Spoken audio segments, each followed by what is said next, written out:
Hey, everybody. So thank you for joining me on this wonderful Thursday evening. It is a pre-4th of July day. So I know that probably most people will have the day off tomorrow and in observance of 4th of July. So if you are, thank you so much. If you're watching the show, always much all the gratitude in the world, guys. You are the reason why I get up and do this every day, and you will have all my gratitude for doing this. So just to pre-warn you a little bit, everybody, I am in a major heavy thunderstorm right now, which is kind of scary. We just heard like it sounded like a gunshot. It was lightning though, and it was pretty scary, but hey, we're still live, so we still go on with the show. So thank you again, everybody who's watching along. So let's start, get all the particular stuff out of the way real quick before I get kicked off the air. So let's start. If you're watching for the first time on YouTube, guys, you can check us out on our YouTube channel, and that is at www.youtube.com/made from scratch broadcast on YouTube. Do us a favor, hit the like and subscribe button. We are always building our viewership there. Hit the notification bell. It will also let you know whenever we have scheduled new content, whenever we are live, and whenever we do drop new videos on the channel. So if you're watching on YouTube, thank you so much as always. And of course, we're streaming live on Facebook, and you can check us out on our Facebook page at www.facebook.com/new change. Guys, remember that MFSB live on Facebook. You can do the same thing there. Hit the like button as well. It'll send you notifications whenever we are live and whenever we do schedule new live videos to put on our Facebook page. So thank you for watching on Facebook. Drop it down in the comments, everybody. Thank you again. And we're streaming live on Twitter, of course, via Periscope at same handle at MFSB Live on Twitter, guys. Follow us. We follow back. Drop it down in the comments. We thank you so much if you're watching there on on Twitter. And of course, we stream live on LinkedIn, and you can check us out on LinkedIn Live on my through my LinkedIn profile. So if you're not connected with me, there's the profile there. I'll put it down in the comments as well. You can send me an invitation to connect on LinkedIn. I always connect with just about everybody that sends their a request, and I try to answer them as many times as I possibly can personally. So if you're watching there, thank you so much, guys. You rock. And of course, we're streaming on Twitch. You can check us out on Twitch, of course, at www.twitch.tv/MFSB Live on Twitch. So thank you so much. That covers all the particular stuff, guys. Always a mouthful to get it out of the way. But let's get started with this evening's guest. So she is a food experience architect and instructional psychologist. She empowers working professionals to develop a healthy, sustainable eating habits for life success. So she helps people worldwide. She's transformed their mindsets about food as a catalyst for positive change, which I love. And then she's also a publisher on Medium. So if you have not been a Medium, that's a good platform to go find a lot of good content to read. And with over 120 million readers, she's been a guest on quite a few different other podcasts. Your best feature, the Talking Llama Podcast. So very familiar with that one. My friend, Mr. Ian, thank you so much, man. You always rock. So, guys, help me welcome to the show this evening's guest, Michelle Seidling. Hello, how are you doing?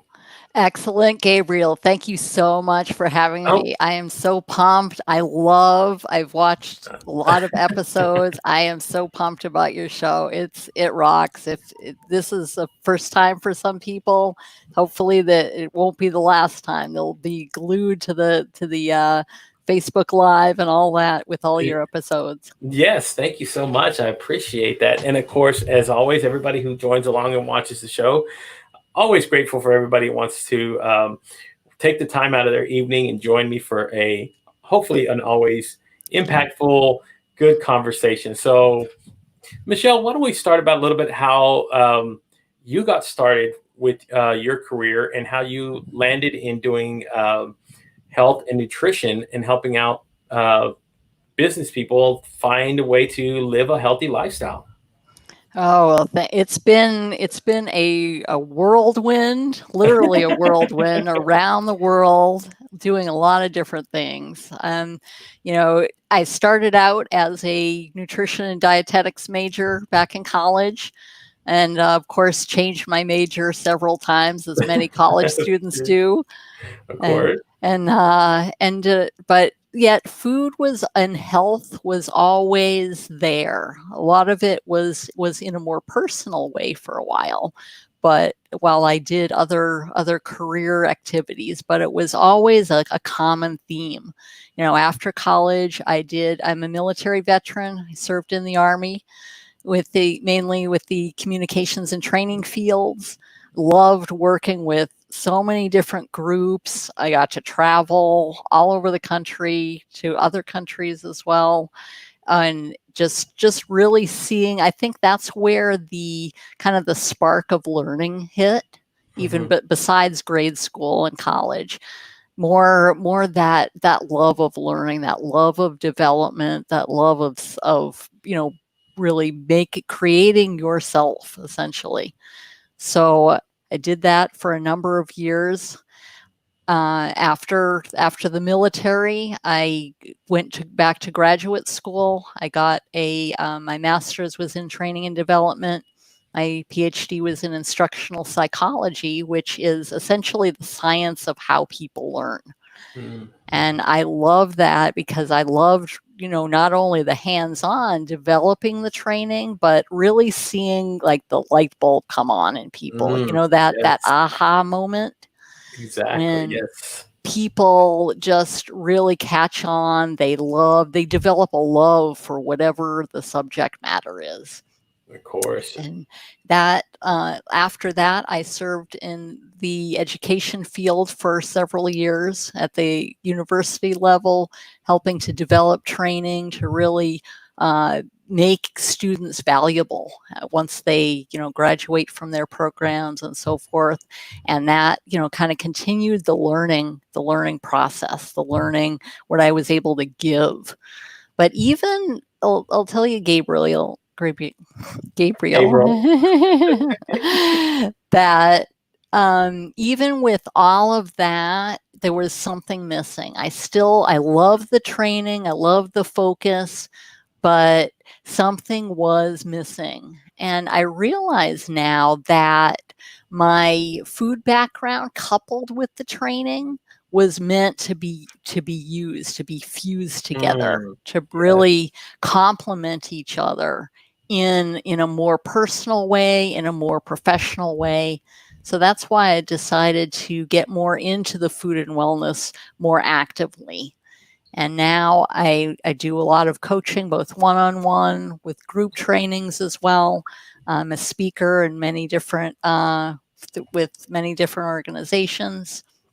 I really have I think I've brought that love of learning and the love of food and health to the forefront. Because, as a coach too, I don't change people's eating habits. I help them to understand and get clarity on what they want, what their goals are, what they want to see happen. And then they themselves make changes to their eating habits, make changes to their life to really hone in on whatever their goals are. So I think the common theme in all of this, that was just a love of learning and a lifetime of learning. And obviously it continues now I do a lot of professional development, a lot of I read research studies for fun. There you go. Hey. I just love learning. I love working with people. Love the different situations that you come across, and just when that light bulb goes on and they really catch the fire of learning with health and wellness. That's super, super important.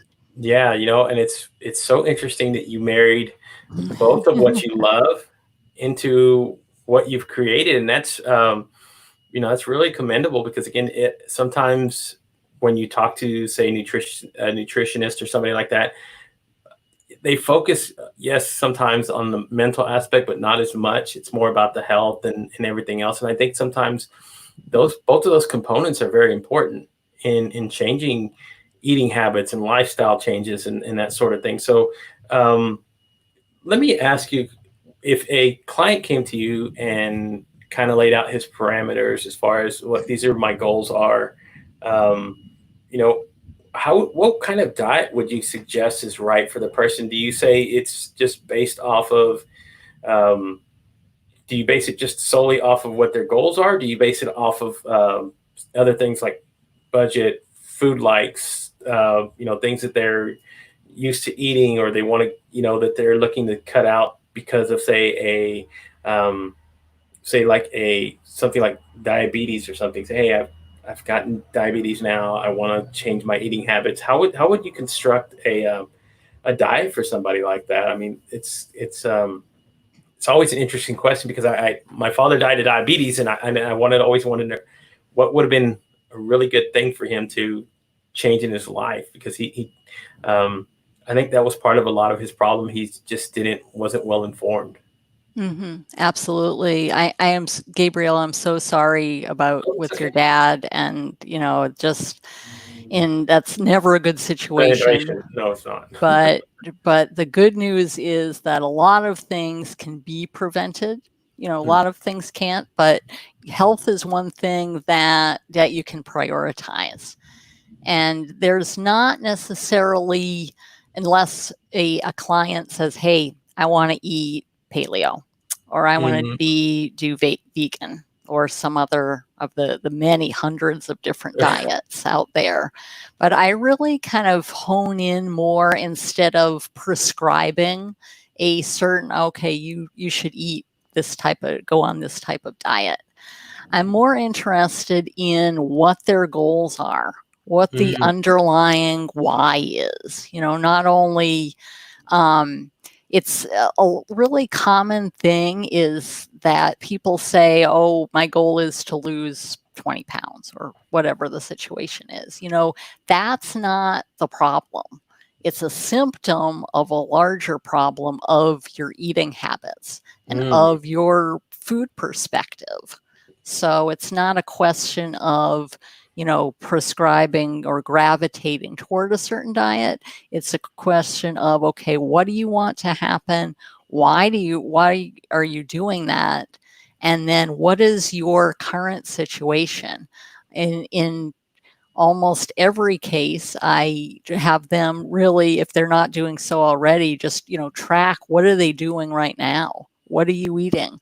Then you've got to think about other factors as well, because it's not necessarily just the food on your plate, but it's the entire food experience per se. There are a lot of different factors in health, and it's a more of a holistic type of thing. So what is your living situation? What is the type of environment that you eat in? What's the social influence that you have with around you, with regard to food, with regard to other aspects of life? What's your current health status? Are you pre-diabetic, or is everything status quo? So just kind of understanding those factors really help to hone in, and it's more of a discussion. It's more of a conversation between coach and client. It's not necessarily me prescribing it like you would, a doctor gives a prescription. It's more of a conversation as to what does the client want? What do they want? What do they feel that they need? Do they have a preference? Hey, I really thinking of going vegan. I'm not sure, or I want to do Mediterranean, or, if they have a preference, absolutely. But more focused on the types of foods. Are they eating clean foods? Are they eating whole foods? Are they gravitating toward the processed area or things? And that's why documenting that and tracking that food, even for a short period of time, is super, super important to understand what you're doing right now. There's a lot of times we get, especially with professionals, it applies to everyone, of course, but no matter what your situation, you're often pulled in so many different directions that you don't know. What did I eat today? What did we have for dinner? I don't know. It's like I think I ate something before my meeting, or anything like that. But it's more of an understanding. Hey, understanding what are your habits. Maybe there is no typical day per se in your life, but you can document what you're eating, and then you understand kind of what changes you can make. Yeah. And it's not another really important thing is that people think, oh, there's going to be this big overhaul of my whole life and my whole eating habits, and say goodbye to all my favorite foods, and that's not necessarily the case at all. It's just a series of small changes that you make that really make a big difference. Yeah. So that's such an interesting way to look at it. And I actually had somebody ask a question. I don't know how much of this pertains, but it says, so is it a bad idea to take water pills if you have a challenged kidney? Well, I don't know. That would be at more on the medical side. And I am a doctor, but I'm not a medical doctor. Yeah. So that would be, I would have to refer you to a medical professional for that. Exactly. So what are your ideas, say, on somebody who says, I want to integrate intermediate fasting in my diet and what I do? So what are some of the things that you inform people about who are just barely coming familiar with it, or say, hey, I've seen a trend, it's trendy, I see people doing a whole lot of intermittent fasting, what is all that about, and how can I integrate it in what I do? So what would you be a recommendation that you made to somebody about doing that and then mixing it in with your dietary changes? So are there any dangers or anything when you're talking about doing that? I do intermittent fasting a lot. It's more gradual. Don't necessarily go from hot to cold right in one fell swoop per se. Just kind of phase it in. Maybe do a fast for a short time, for a day, and see how you feel. But a lot of things that, with regard to intermittent fasting, just kind of taking into consideration is the timing. When if you're going to do it several days a week per se, okay, when are the times you're going to fast, and when, what are you going to eat following, breaking that fast per se. And then another big thing is hydration. It's especially with intermittent fasting, but really with any type of diet you're on, anything. There's so many situations as you're sipping water. Yes. Very nice. Good job. Thank you. Is just hydration is key to any diet that you're going on, whether you're starting intermittent fasting, whether you're doing some other plan. But really making sure, people think, oh man, I have to drink 8 glasses of water. How am I going to do that? Right. But and it's been recommended for years. Hey, 8 glasses of water, 8 ounces every day. Exactly. And that's so important, just, in general, for staying hydrated, for keeping all your processes going, but also, for mental clarity, for really concentration, whether you're, going out, if you're an athlete, you're going out doing things, or you're in the office having meetings, you're working on reports, whatever you're doing, but really staying hydrated. Going back to the intermittent fasting, just making sure that you're staying hydrated throughout the process. That's pretty key. I know I've done it a few times, and I've seen how taking small steps in doing it, how my tolerance has built up a little bit more and more as I do it. And of course, I try to do it very safely, and like I do, I've taken lots of water. I stay as hydrated as I possibly can. So I always have water everywhere because I know that I need it. And then of course, when I do it, I also, just for me, I take a vitamin supplements as well to kind of help me take in some of the vitamins that I may be missing from maybe a meal or two that I'm not taking in, where that are necessary when I'm doing my everyday activities or that sort of thing. Because again, you're not you're not having too many, you're not having food in you, so you really don't have too much to burn when you're exercising or just in everyday work. I mean, just being out in the heat sometimes. So um, let me ask you about another question that another guest has. So it's pretty interesting that he said, can you modify the recipes of your favorite foods to make them healthier without sacrificing taste?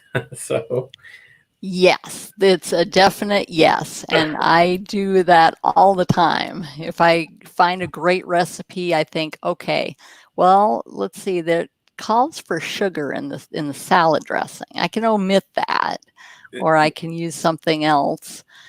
Absolutely. There are always little tweaks that you can do to make things a little bit healthier. If you're doing, a salad, for example, instead of using iceberg lettuce, use darker greens, use spinach, use kale. use kale. Yes, we've got a whole bunch of kale growing out back here. Well, I'll send you some as soon as There it you comes go. up a little more. There we go. Yeah, But just really, substituting healthier ingredients. Can I use whole foods as opposed to, a bottle of salad dressing? yeah, And it's super, super easy. Making your own salad dressings, making your own, a variety of things. But I think the key is to really focus on, a lot of times we kind of gravitate to the convenience foods per se, yeah, whether it's a grab and go thing, or you're buying a bag of already chopped veggies or something, and that's great. If that's what that you choose to do, absolutely. But in terms of just kind of learning to about what whole foods are, what's in your food to begin with, and can you find a healthier version? And it pays off a lot, financially as well as for your health, to really, shop around for good deals and yeah, shop around for healthier ingredients. Super. So to your guest who yeah. has that Yeah, question, absolutely yes. yeah. So that's cool. That's one way to. That's one great way that, of course, you can still eat healthier and just look at it. Look at a better way to change your lifestyle. So, is there like just ask, is there like one food or ingredient that you advise all your clients to like stay away from if possible? Wow.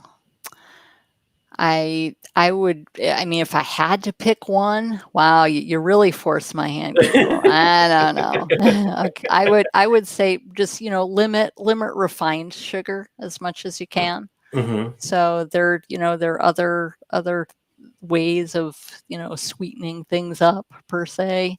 Natural And sugars. I mean, is there? just yeah, just I mean, using natural sweeteners. If you're using honey, for example, or there are so many artificial sweeteners. Go for the natural stuff.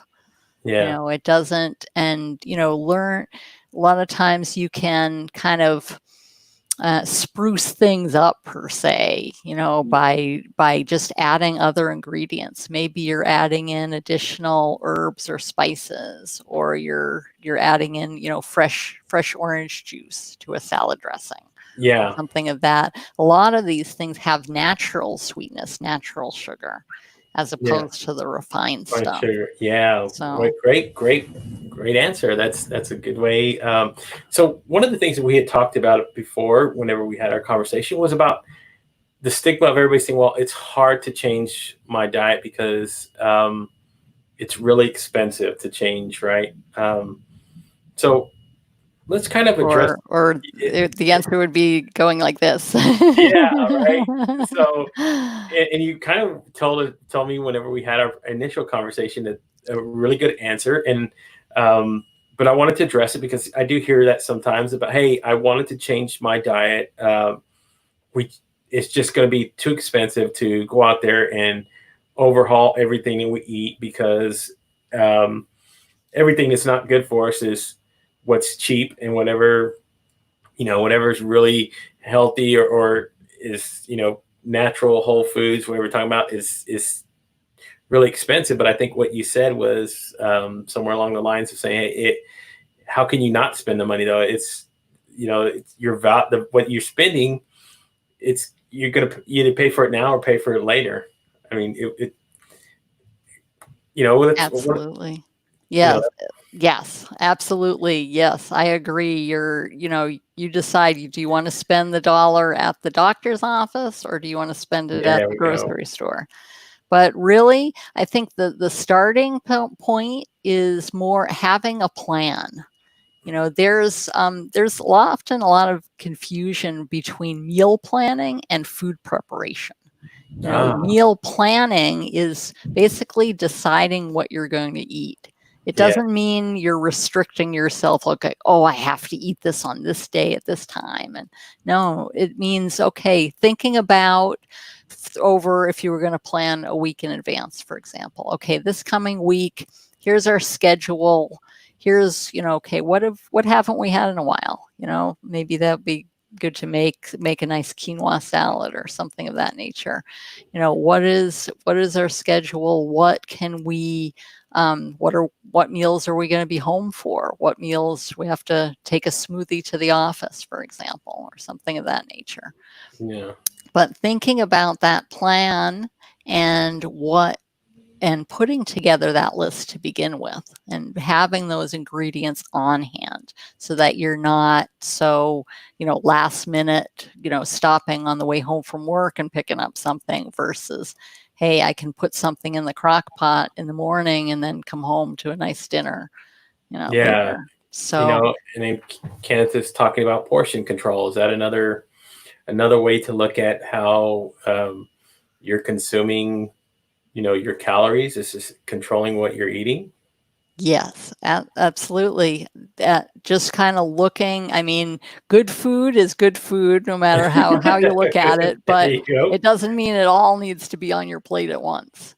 So just kind of just look, if you think about, just visualize a plate is, think about a lot of greens, a lot of veggie type thing, if you're going to have some meat or some fish, do so sparingly and just really focus on the whole grains, really just kind of paying attention as far as portion sizes are concerned, paying attention to your hunger and fullness levels, checking in with yourself. A really good thing is before you eat, okay, just kind of on a scale of 1 to 10, for example, how hungry am I? Kind of middle of the road. Am I starving or am I, yeah, I'm okay. And just paying attention to as you're eating, okay, I'm full, and learning, to stop at that time. Okay, I'm full, that's it. If there's something left on my plate, wrap it up, put it in the fridge, save it for later. Some just different, so many different things that you can talk about. So let me ask you about this, because this is another one that I hear a lot about, and it's so when somebody says, "Well, I eat my emotions," how would you walk somebody into kind of helping them retrain the way that they think whenever they associate their emotions with food?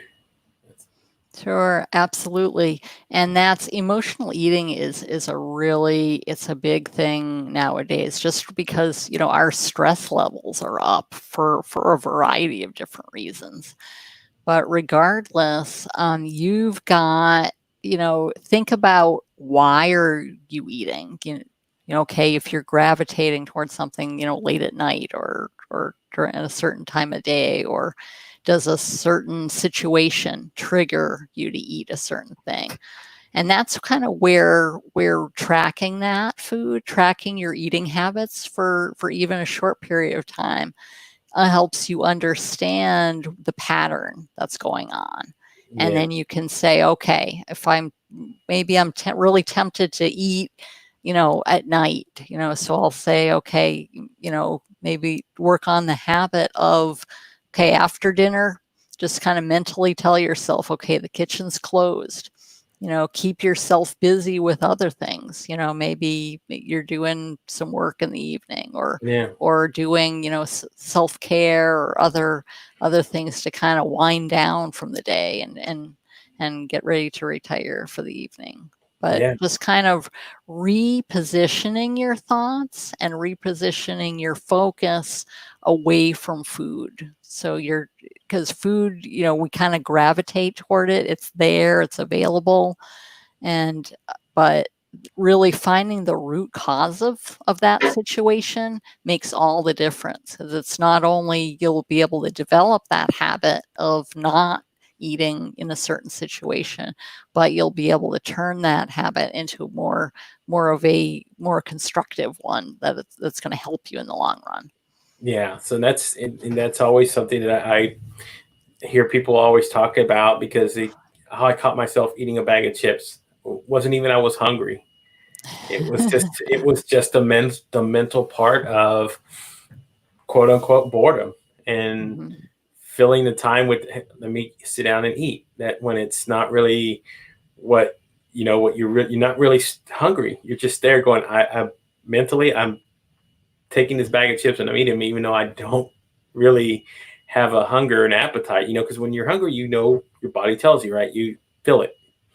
But Mm-hmm. sometimes just mentally, people go there without even thinking. Here I am sitting down. It's like you said, you got to retrain that mind. Um, find out those triggers and those causes that cause you to do that. So, um, let me ask you about the way that we eat and the times that we eat. So, is there like a best practice where you suggest to a client that, hey, most of our schedules, we get up in the morning. Um, a lot of times, a lot of people don't have time, or quote unquote don't have time to eat a healthy breakfast, but yet lunchtime they scarf down so much food because they don't have anything in them. So how would you recommend to somebody saying who wanted to change that? Say, hey, look, what are the best practices? What are the best ways to eat? And what times would you recommend me eating if my schedule is like 8 to 5 and I have I have a busy lifestyle? Sure, absolutely.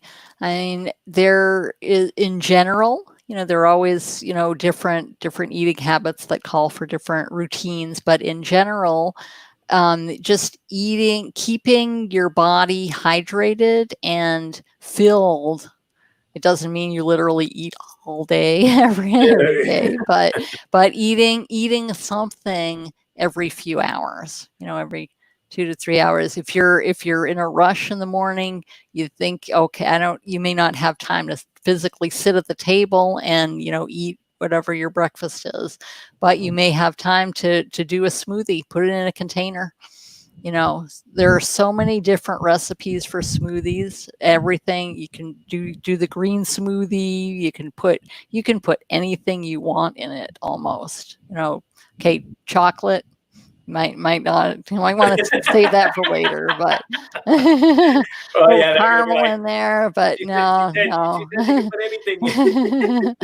But putting a healthy smoothie together. So, and just kind of thinking more in terms of portability too. Even, okay, you grab a smoothie, you go out the door, okay, lunch isn't until, X amount of time. Have healthy snacks in your bag, Mhm. in your work bag or at work.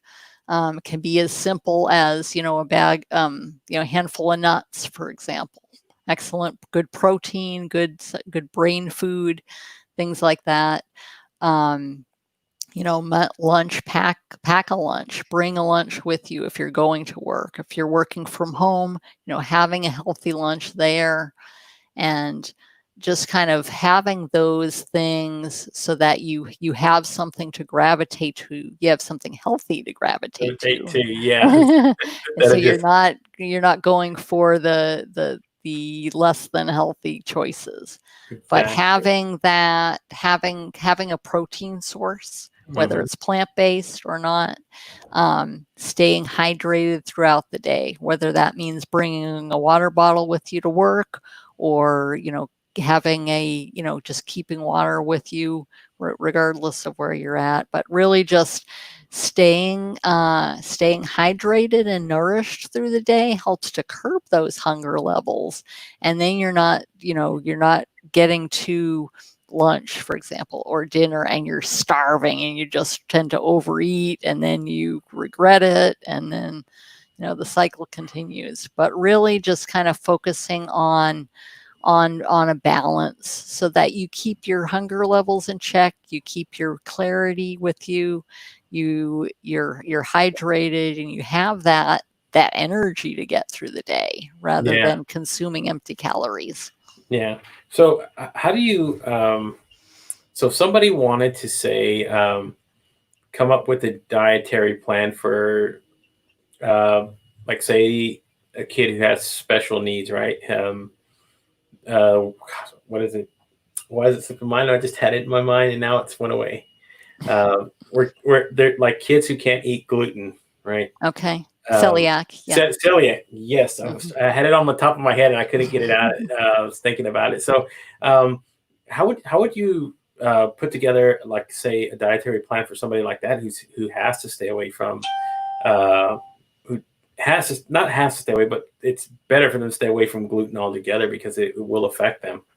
Sure, and there are so many different gluten-free options. Like, for example, grain-wise, quinoa is gluten-free. It's a great source of protein. It's a whole grain. There are a lot of different recipes that gluten-free. Even you walk into the grocery store, you see gluten-free this and that, and even recipes you can make. But there are so many different alternatives to that don't have that gluten. So that just kind of doing a little bit of research goes a long way. A big thing too is just finding out, doing, I call it research, but sometimes that's a scary word for people. They think of, somebody with a clipboard going around, looking at data or something. But just kind of finding out, even taking the time to, find out, okay, what are some gluten-free foods that maybe my child or my family member would like? What are some recipes? Just kind of integrating that. And that's where kind of the meal planning comes back in too, is just integrating, taking into account special dietary restrictions or other situations for all of your family. If you're cooking for yourself, that's one thing. But if you're cooking for a family, then considering their needs, if they're if they have celiac, or if they have different food allergies or something of that nature, just kind of taking that into consideration and planning for it, finding out, even if it's trying a new food once a week or something like that. Hey, we got some, we thought we'd try this new recipe, or something like that. But just really taking the initiative to find out. Don't wait until someone becomes sick and you've got to go to the doctor or whatever to make those changes. Kind of really take it by, be more proactive in that. So do you have like a go-to resource that you use for like certain recipes or that sort of thing that you use a lot for clients or people who, again, a lot of the times when they take these first steps, they're very clueless to how do I even start a meal plan if they've never done it before? How do I even start putting together a shopping list? So if there's something that you lay out for them, or you just go strictly off of what they tell you and go off the foods from there? I mean, one of the things you said was just tracking a list, but what if they come in just with nothing at the beginning? I'm eating nothing. Yeah. What can you suggest for me, Michelle? Yes. Oh my goodness. No. I mean, there are, a lot of, you Google anything. If you're, gluten-free recipes, if you're starting out simple, for example, Yes. allrecipes.com is a really good thing. I love recipes on Cookie and Kate, for example. That's a really good kind of a balanced. She does a lot of plant-based, but other foods as well. But just really focusing on there are different recipes and websites for whatever food plan you're on. There are paleo recipes or vegan or other things like that. But really, just kind of finding out if really it's kind of starting, okay, what they're eating. Chances are they're not eating nothing. They're not necessarily starting from nothing.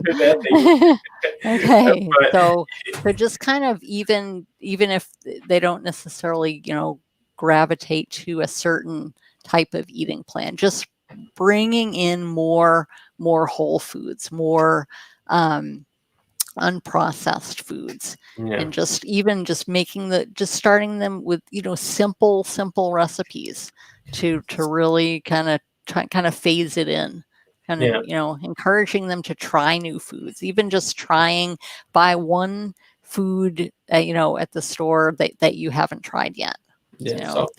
Just kind of really sparking their interest, so to speak. Yeah. So how much of this is goes into it is just being knowledgeable.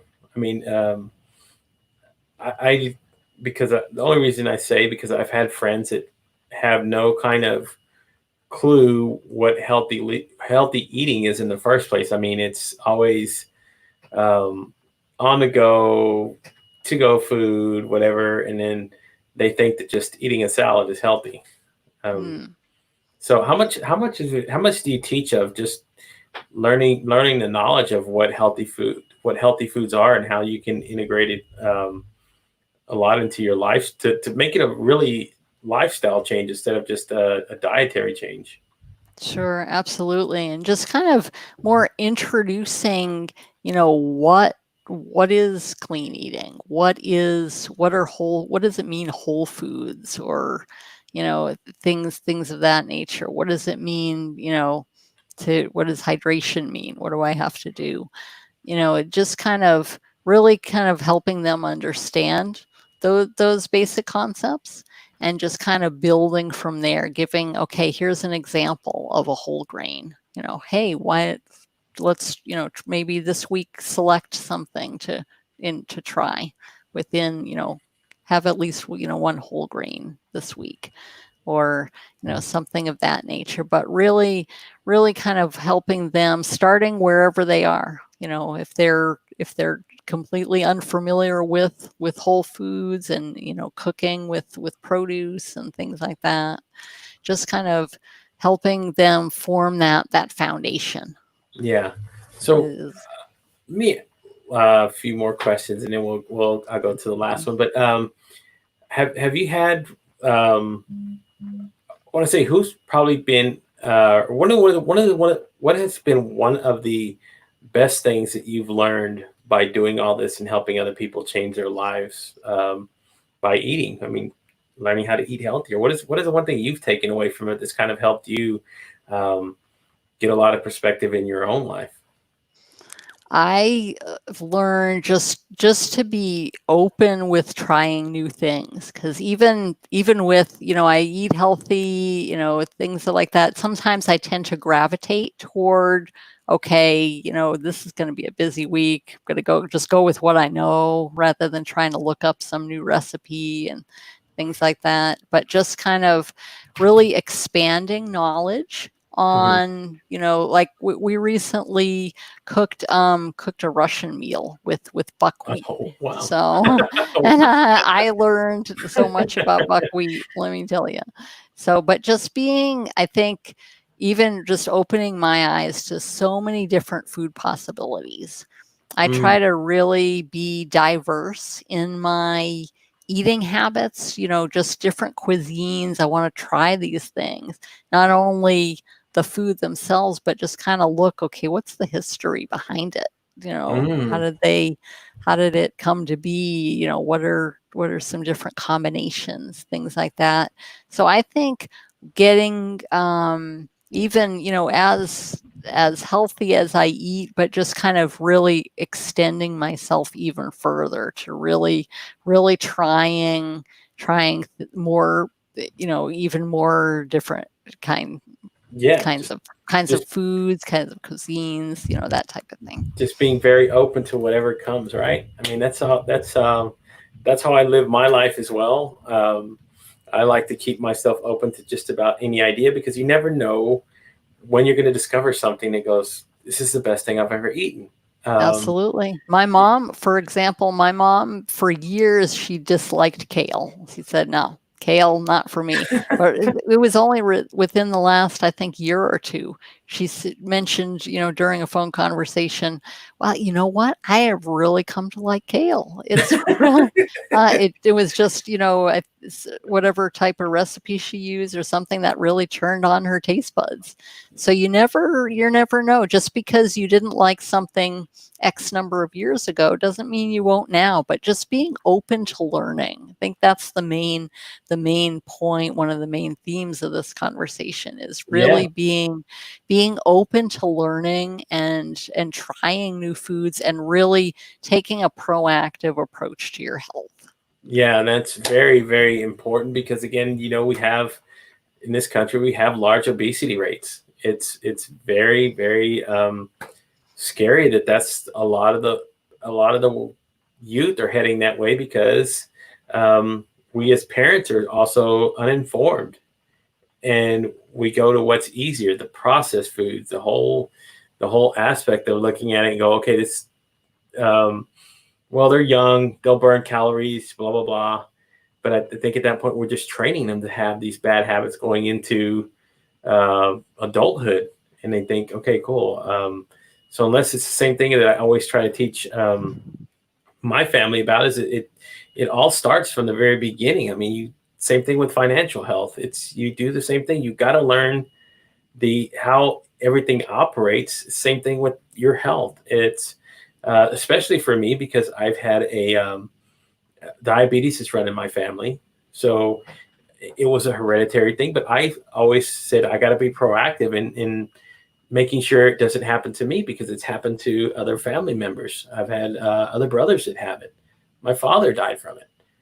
So if I'm Mhm. going to combat that, I also have to be knowledgeable about what I'm intaking in my body and how I'm changing a lifestyle. Then hopefully I am I am transferring that to my children by seeing that, changing our eating habits as well. Um, Absolutely. And that really brings up a good point that healthy eating, it's not just you either. That's where that social influence comes in, that interaction comes in, and the environment. Just what are you, when your children see you, learning about new foods, trying new things, involving them in the process, helping them understand, even in an early age, kids can still help out in the kitchen. They can understand, at whatever level they're at. Hey, this is something important. This is something fun. This is going to help yes, me in the long run. Yeah. yes, So it's really important as far as, the parents' example too, but just kind of involving the children, not just, putting something in front of them and, they think food just magically appears. appears exactly.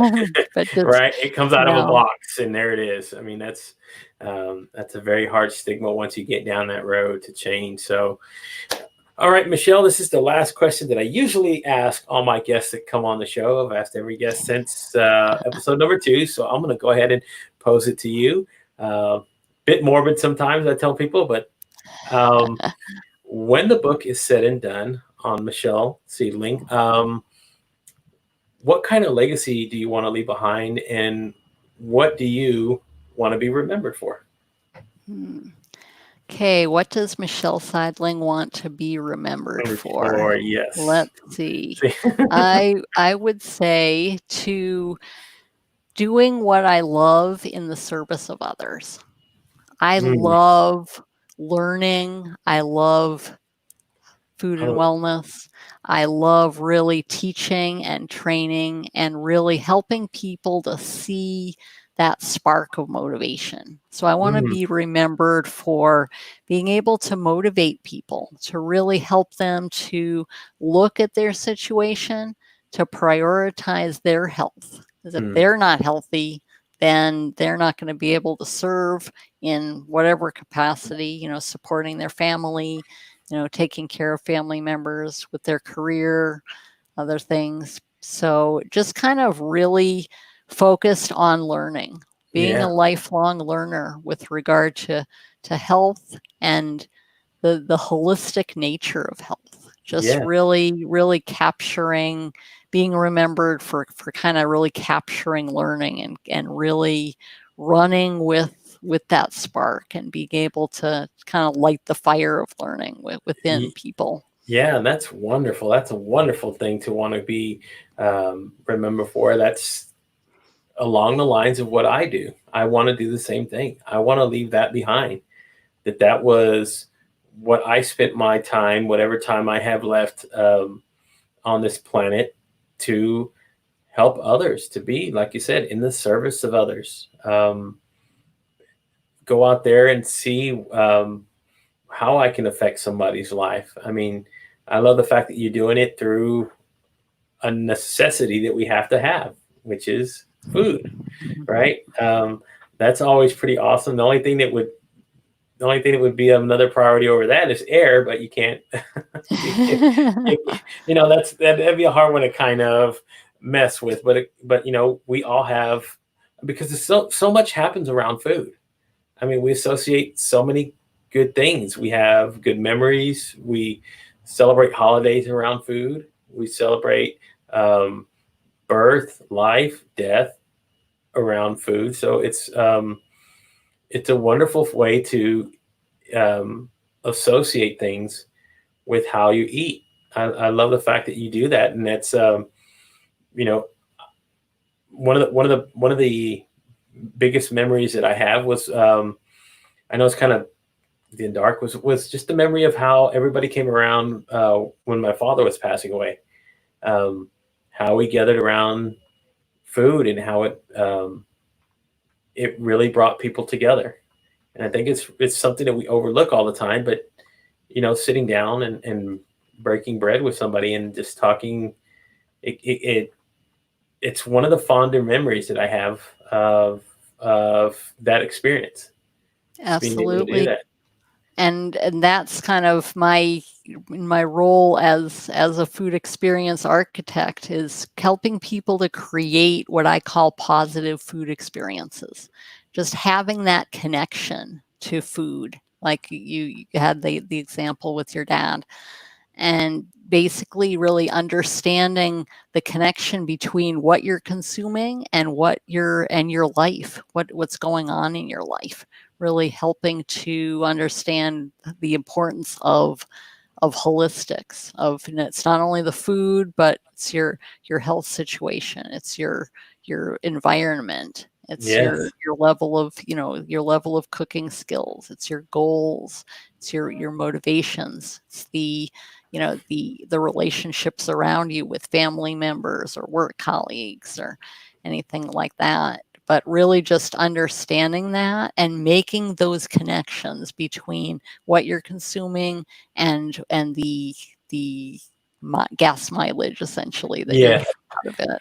Yeah. That's So that's a wonderful way to look at it. So thank you so much, Michelle. I enjoyed this conversation very, very much.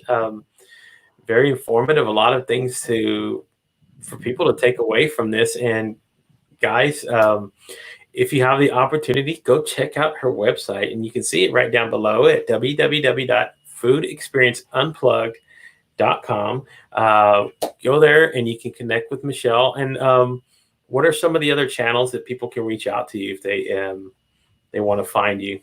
absolutely, I'm active on LinkedIn, and most active on LinkedIn and Facebook.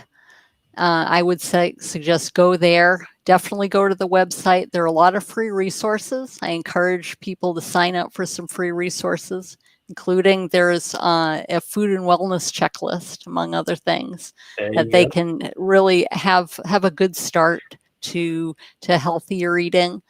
There's also on there, have a little promo right now as it's basically a $1 trial coaching call, essentially 15 minutes, where we talk about your food challenges, and I'll make recommendations for you. There's no obligation, just for your consideration as to how you as you continue on your food journey per se, for Yeah, just kind of thinking about your health. So I encourage people to go there and check out the resources and be able to really take that first step in prioritizing their health. man, way, guys. I'm always about the free resource, guys. So um, if you go to the website, man, she's got them on there for you. And of course, it's $1. I mean, that's quote unquote a soda. So take that and invest it in your health. What a good way to start turning life around. Who knows? It could be the key to helping somebody get down that path. And this is what I do every day, is to direct you into the path of these people. So thank you so much, Michelle, for taking the time out of your evening to come have a conversation. Thank the weather gods for not taking me out of my live stream as well. I was pretty scary at the beginning, but it's calmed down and it's passed, and so is this show. So thank you everybody again so much. Michelle, sit tight. Everybody else, I will be back here tomorrow evening with my guest, Mr. Matt Gagnon and Mr. Mike Padurano. I will have a double set tomorrow. So looking forward to that before the 4th of July weekend. So thank you again, everybody. Thank you, Michelle. Thank you. Everybody stay safe. If you don't get the opportunity to see me tomorrow, stay safe, stay blessed, stay wonderful, be cautious out there. It is a time to celebrate for the 4th of July, but remember, we still are in a pandemic. So be careful, follow good social distancing, the whole 9 yards, and of course, we'll get through this together. So bye-bye, everybody. I'll see you tomorrow night.